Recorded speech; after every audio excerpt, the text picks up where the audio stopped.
Video games are hardly ever built in a consistent manner. Instead, creative teams of up to 200 people jump back and forth between different stages of the development process, and often entirely different companies are tasked with handling certain components, like multiplayer. In general, however, the game development process starts and ends with a number of particular phases. The first stage is the brainstorming phase, in which various creative and design directors decide what kind of game they will make. Here are some popular game genres, which can be blended together.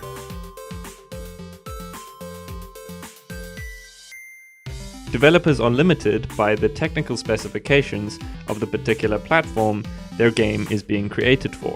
The engine is the most important component of a game. It compiles code and visual assets. Phase 2 is the pitching phase. A couple of documents are presented to the game publishers, detailing concepts fleshed out in stage 1. Independent devs usually pitch their game ideas to the public in order to raise money, generally through the help of websites like Kickstarter. If approved and funded, a game is taken into the third stage, story development and concept art. In this stage, visual artists are tasked with gathering reference material and designing the look and feel of the game world within the boundaries set by the scriptwriters. It is here that various game designers can see if their ideas will work in practice. In stage 4, concept art is translated into the digital space. Together with professional level designers, 2D and 3D artists build everything the player will see. Motion capture technology is currently being used to create more realistic animations and performances with the help of famous actors. Characters and settings are often made by multiple people. Some must model, while others texture,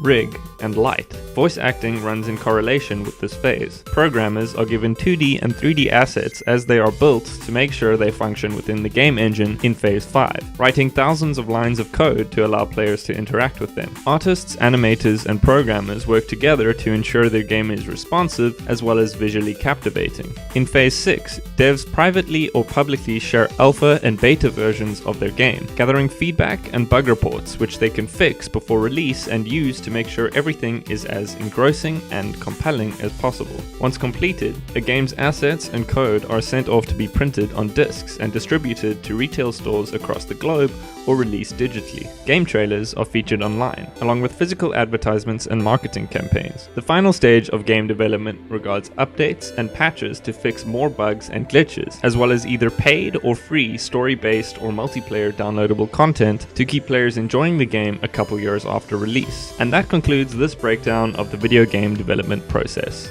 Thanks for watching.